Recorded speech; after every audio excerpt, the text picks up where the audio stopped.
our scripture reading this morning is Proverbs 14, page 999, Proverbs 14:34, on page 1005.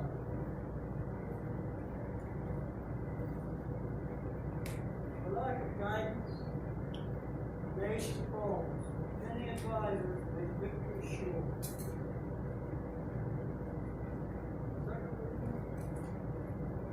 Proverbs 14:34,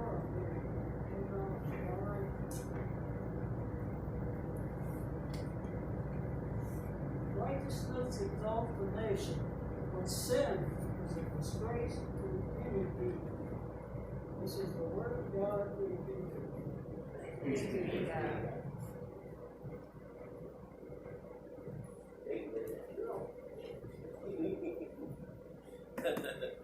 You know, each of us here this morning come with a very unique story.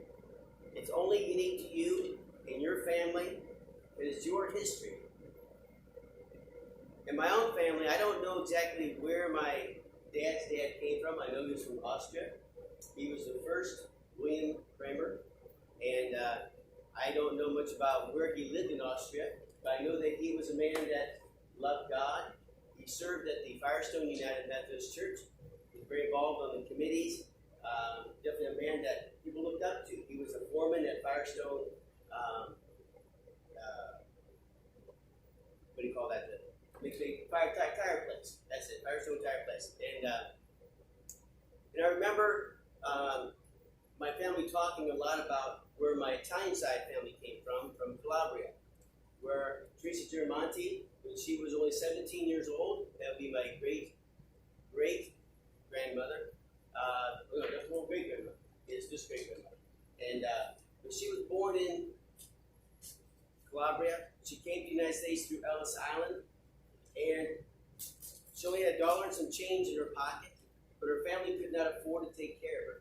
So they sent her to the United States to be with other family that was already living in West Virginia, in Clarksburg area.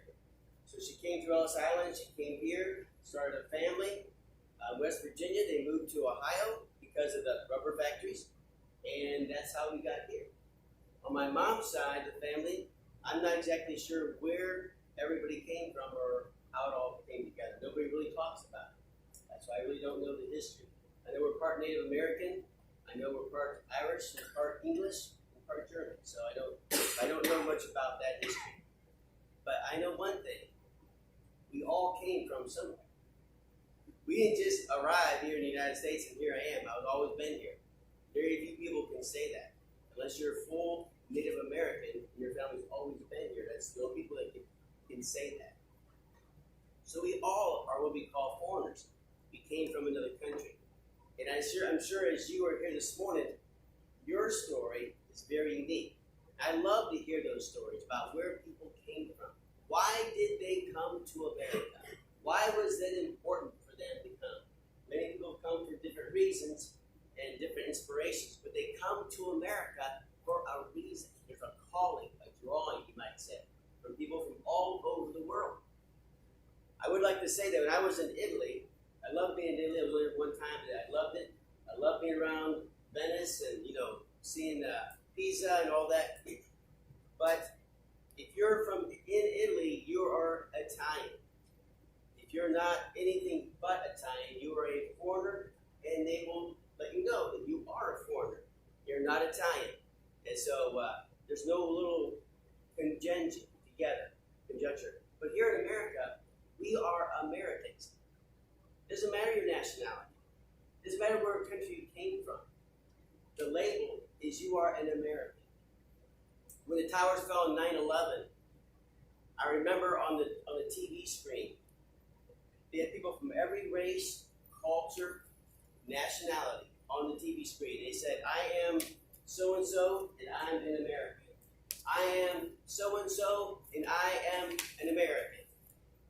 I just made my hair stand up on my arms. In fact, it still does when I think about that. Because we are this morning Americans. And that's a great blessing. This morning we're going to talk about faith, integrity, and citizenship. And this message I was inspired by in a journal called the American Family Journal. And I read a story about a gentleman we're going to share about later who actually inspired this sermon this morning. Because when we look at the United States, we are the true emblem of what we call a melting pot.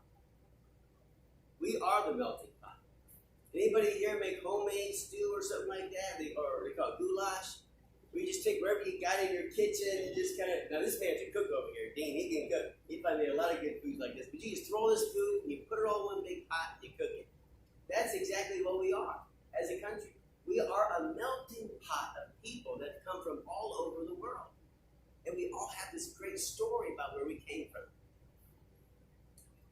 You know, in the past decade, 7.2 million people, according to United States Citizenship and Immigration Services, 7.2 million people have become what they call naturalized citizens here in the United States in the past decade. An average of 620,000 to 780,000 per year. That's a lot of people, amen? 7.2 million, that's a lot of people. But they all are still coming. They're still coming to America. Anybody here listen to that song by Neil Diamond? They're coming to America today. I love that song. Oh, they're coming to America today. The Song of Liberty. You know, when you see this statue right there in the New York Harbor, it stands for freedom. It stands for a new home and a new future. And it's so exciting to think that they came into America with dreams yet to be fulfilled. You might say, what does it mean to become an American citizen? Now, because a lot of us here this morning were born in America, we didn't have to go through this process. So I'd like to share with you what that process is. One, you must be at least 18 years of age. Two, be a lawful permanent resident or green card holder. Have resided in the United States as a lawful permanent resident for at least 5 years. Have been physically present in the United States for at least 30 months. Now this is a really good quality. I don't think, this might get overlooked a lot, I don't know. But I like this. It says, be a person of good moral character. Good moral character. Also, to be able to speak, read, and write and understand the English language. And also to have a knowledge of U.S. government and history. To demonstrate attachment to the principles of the Constitution and well-disposition to the good order and happiness of the United States. And be willing and able to take what we call the oath of allegiance. The oath of allegiance.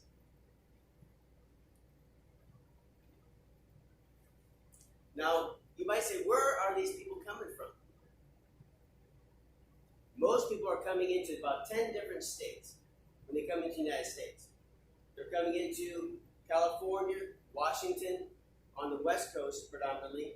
On the East Coast, you got New York, New Jersey, Pennsylvania, Maryland, on the east side.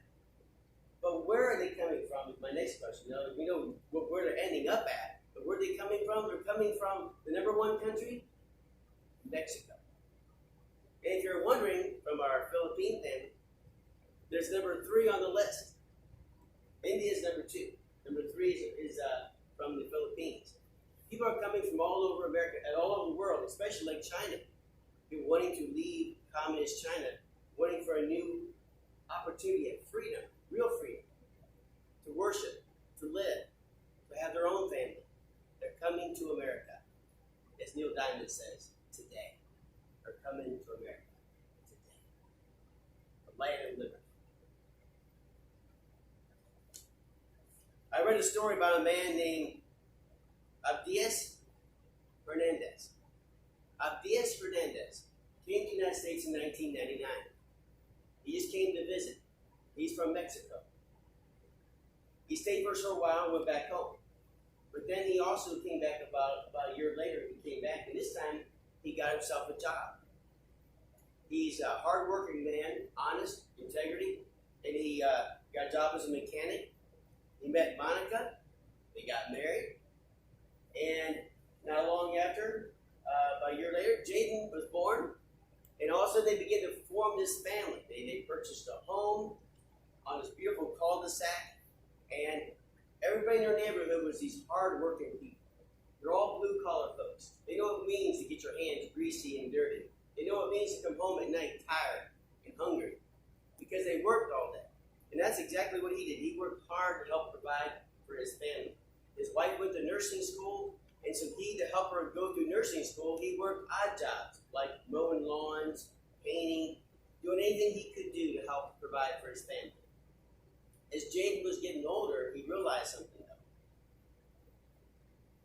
He's a father. And his boys looking at him. He's watching him. He's watching everything he says and does. And he realizes he's harboring a secret. And that secret is he's an illegal immigrant. He's not here on a green card. He doesn't have any of those qualifications. He's not an American citizen. He's not naturalized. So what he decided to do, he felt God, this thing, God spoke to his heart and said, let your son see you with honor and respect. And every man here this morning, I think you understand more than most people do what that word respect really means and how important it is to us as men. And that's what he wanted his son to look at him with the eyes of respect and honor. So what he did is he went back to Mexico in 2006. And when he went back to Mexico, he took a big risk because now he has to tell Mexico and the United States that he's an illegal immigrant. Now, when you tell them that, they may put you on what they call the bad boys list. That means you can't reapply for re-entry in the United States for 10 years. He might not see his wife again or his son for 10 years. That is not a pleasant thought. But he did it out of faithfulness. So he appealed to the government. They wrote letters, and they appealed to the government of the United States saying, please let him come back. He didn't hear anything for 15 months, and finally, he was able to get a green card. And after 15 long, anxious months, imagine not seeing your wife or your son for 15 months. Well, he finally was able to come back. He was able to get the green card. He was able to actually go to college. He got 3.1 grade point average. And he also took the educational learning he needed to do to become an American citizen. And on August 24, 2018, Abdias Hernandez took the oath of allegiance and became an American naturalized citizen. Isn't that awesome? And everybody said to him, man, that took a lot of guts, a lot of courage to do what you did for your family, for your son. He represented what it means to become an American citizen and how important that is. You can say he can hold his head up high today, and he's proud to be in this country. In fact, if you go to his home today, you're going to see a flag flying on his home. He says he keeps it there every day of the year because it reminds him of the great country he now lives in and the freedoms which he has, and he's glad to be a part of. When we look at in the New Testament, we look at the Apostle Paul. As Mr. Abdias Hernandez has a dual citizenship, so does the Apostle Paul. He is also a man who is Jewish citizen in heritage, but he's now also what we call a Roman citizen. So he has this dual citizenship. Now, the Apostle Paul didn't come from anybody that was actually Roman in his family. They're all Jewish. So you might say, how did he become a Roman citizen back in Jesus' time? That's not an easy thing to do. In fact, we don't know how he actually obtained his citizenship. But there are some ways you can obtain a citizenship if you're the Apostle Paul and his family. One is you have to do some kind of outstanding deed that honors the Roman Empire. You have to do something good for Rome, and then they'll honor you with citizenship. Or if you got deep pockets, which I don't, but if you had deep pockets, you could buy your citizenship. And the other way would be is if you were actually born into a family that were already Roman citizens. That would be your next step to become a citizen. Now, why was this citizenship so important to the Apostle Paul? Why did it mean so much? Well, it would definitely play a big role in his life because there were times when the Apostle Paul was being persecuted, being punished for preaching the gospel of Christ. But because of his citizenship, when they found out who he was, who he belonged to, no. You cannot whip me like that. You cannot torture me like that because I am a Roman citizen. Because now the government consulate, they could get in trouble for punishing a man who is a Roman citizen. You see, the benefits of being a Roman citizen is you get the right to vote. You get to vote. Number two, you're exempted from certain taxes. Wouldn't that be nice? Maybe we should pass it on to our government. Hey! I don't think it's going to work, but hey, we can try, right? And also the most important one, I think, is legal protections. Legal protections. They just can't punish you. They just can't execute you without a legal and fair trial. You get a fair trial. That's part of the law. And that's what helped and opened the doors for the Apostle Paul. He goes, I appealed to Caesar. I appealed to Caesar. As a Roman citizen, he had that right. So I appealed to Caesar. And I'll take my case to him. If he was not a citizen, he could never have done that. So God opened up doors in his life to share the gospel of Jesus, the love and the grace of Christ, even to Caesar, in all of Rome, all the powers to be, because of who he was, who he belonged to, and that is the Roman Empire. The apostle also speaks in Philippians 3:20. He says, but our citizenship is in heaven, and we eagerly await a Savior from there, the Lord Jesus Christ. Paul knew how important and how valuable his citizenship was to the Roman Empire, even to the Jewish community. Now he'd go into synagogues and preach also. But the most important citizenship that he owned, that he had, that he was given, was to be known as a citizen of heaven. A citizen of heaven. This past week, I went to a funeral, and the gentleman who passed, a dear friend of mine, passed for 47 years. Can you imagine? 47 years. Well, his citizenship was purchased here on earth through the love and the grace of Christ. And now he's obtained the full benefit of his citizenship right now, as he stands before God's throne, worshiping and praising him. That is something that we all look forward to, I hope. The benefit of our salvation, our citizenship. But Paul urges something about this citizenship. We just can't always wait for the by and goodbye years. He says, what about today? How does your citizenship affect how you live, how you act, what you do today? So he says, you should live out your citizenship that makes a difference in front of other people. They should be able to tell by who you are, how you live, how you treat others, who you belong to. If being an American citizen is being a good moral character, I have to say that we have a lot of folks in our country who have done things that are not very a good moral character. And they're not showing a good example of their citizenship. The Bible says we should treat others like we want to be treated. That's what Jesus said. When we're not treating others like we want to be treated, with goodness, kindness, love, grace, we don't show a good example of the citizenship that we have as being a Christian or as being a United States citizen. So Paul says, live out your citizenship so others may know who you belong to.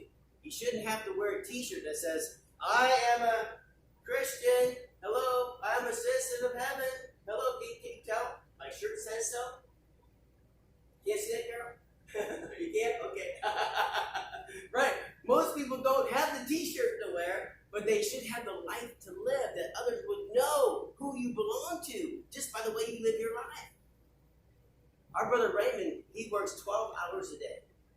Welding in this hot weather. I can't imagine. In front of all kinds of guys from all over the country, don't you know? So he gets to bear witness of his life, his faith, in front of all of these other folks. Just by the way he lives. He doesn't have to carry his Bible around and wear a t-shirt that says, I'm a Christian. He just beats Raymond. He just shows love and kindness and grace to others. And they get to go, hey, there's something different about this guy. I don't know what family he belongs to, but man, they must be pretty awesome. God opens that kind of door for you and me to share our citizenship by the way we live.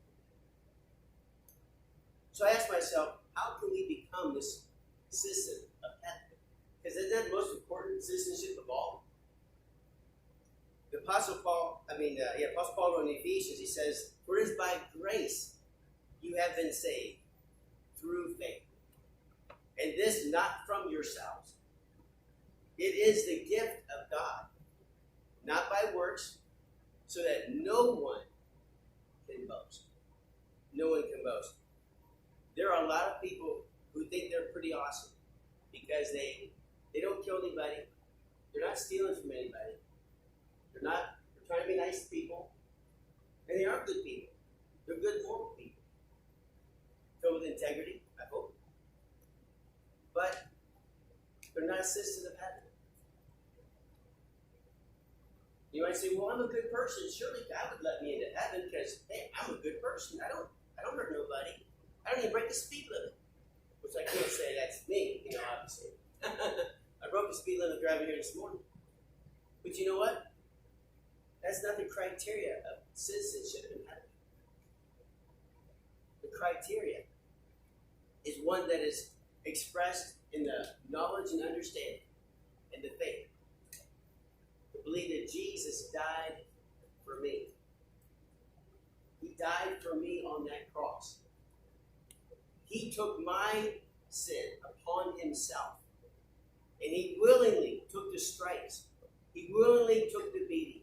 He willingly suffered on my account because of my sin. Not my neighbor's sin, not my spouse's sin, not my brothers or sisters. My sin. He took my place on that cross because he loved me so much. He was willing to die for me. He's willing to suffer for me. John Wesley was a very religious man, very pious man. He loved God. He tried to live out this Christian life by his own religious practices. But one day, when he was traveling back to England from Georgia, he was with these Moravians in his boat. And the boat was being tossed and turned by the ocean. And he thought for surely they're going to drown out. And here these Moravians were singing and praising God. He's like, how could they be singing and praising God? We're going to die out here. They said, hey, if we perish, we perish. It's okay. I know where I'm going. I know where I'm a citizen of. Do you? Do you know where you're a citizen of? John Wesley couldn't answer that question. He didn't know. He didn't have that blessed assurance that Jesus was his, that salvation, that heaven was his home and destination. So when he got back home, not too many days later, he went to a place called Aldersgate in England. I've been there. The very place that John Wesley heard a message about, by grace through faith, you are saved, not of yourselves. Here the distortion of Romans chapter 1, talking about by faith. By faith. That we believe that Jesus died for me, that he took my place on that cross. When he came to the realization that Jesus died for John Wesley, and And he took his sins upon himself. That he forgave him. He redeemed him, called him his own because he loved him that much. When he came to that realization and trust and belief, he said his heart was strangely warm. He walked out of that meeting a changed man. When I was only 7 years old, I went to the Akron Baptist Temple, and I heard the movie on the life of Christ. After the movie, my uncle said, "Hey, do you want to go down and pray with the minister?" I would follow him like crazy. I said, "Sure." I went down to the altar. Did I know anything about Christianity? No. I didn't even know anything about Jesus. All I know is this good man died on the cross, and I couldn't understand why. When I knelt down at that altar, I prayed with the minister. I asked Christ to come into my life, to forgive me of my own sin, to be Lord of my life, to take control of me, to welcome him in. It was at that moment, at that altar, I heard the voice of the Lord speaking to my heart, even though I didn't know what he was saying. All I know is when I opened my eyes as a 7-year-old, everything around me sparkled and shined like I'd never seen before. And when I walked out of that church on Manchester Road in Akron, I felt like my feet weren't even touching the ground. I knew something powerful had happened, that this was real, and my life was forever changed because of God's. I didn't know why, not until years later I found out why, what happened on that day. But Jesus has changed my life forever, and I know he'll change yours. The verse of integrity definition is a condition or quality of being complete, individual or unbroken. Many of you might feel like this morning, hey, I don't feel very complete. I feel like my life's a mess. I feel like I'm always coming and going, up and down, turning. It's not the same. The Lord desires, by his grace, to continually work in our life. He's not finished with us. He's always working on us. Dean and I have had some wonderful conversations as our drive through prayer booth. And we've been sharing about how God's been working in our life and changing us and molding us over the years. And it's a journey. This walk with God's a journey. It begins at the cross, and it continues throughout every day that we live. We are always being touched and changed by his loving grace. So you might be saying this morning, my family came from wherever. I think of Mary Rom. She became a naturalized citizen last week on Wednesday. And I think of her journey. She was born in the Philippines. She's been in the United States for about 9 years. She's serving the Army National Guard. And today she's a naturalized citizen of the United States. But if you ask Mary, what is the most important citizenship that she owns? It's not Filipino. It's not even American. It's a citizenship of heaven. A citizenship of heaven. A woman who loves God, who serves God, and following after God. That's the kind of citizenship I think Mary would say to me this morning when she was here. That's the most important citizenship that you own. So as you look back at how you came to this country from how your family got here, think also of how you have come to your citizenship in heaven and what God has in store for you from this point forward. Because God's not finished with you yet. The journey's just begun. When I see these young folks here this morning, man, I just want to cheer you on, man. I want to cheer you on because you got a life to live, a faith to live out. This world needs to see and know your citizenship. They need to know who and where your hope and trust comes from. And thanks be to God that you have a family, you have parents, you have people around you who love you and care about you. It says, come on, go for it. Be all you can be. Do all you can do. The love and the glory of God. May they see Jesus in you, I pray. May they know your citizenship by the way you live, the way you act, by the things you do, the way you talk and treat others. May they see that in you, I pray. That is my prayer for you. And I trust you, and I promise you, I will encourage you in every way, shape, or form and make that a reality in your life. That's what I would desire more than anything for you. live out your faith in all the way you can. But only by God's grace. Amen? Amen. Because none of us are perfect, but Jesus is. I like what my friend Homer always says. He says, I love you, but Jesus loves you best. And he does, now and forever. I have a closing poem called The Citizenship of Heaven. I am a citizen of heaven. I know that it is where I belong. God sent his son with a message, and I heard his invitation song. I have always felt so different, as if this world is not my home. God revealed his truth to me. It's written in his holy tomb. In Philippians, Paul tells us our true kingdom is from above. God and Jesus both designed it, a wonderful city filled with love. Whew. Filled with love. That sounds awesome. Thanks be to God. Amen.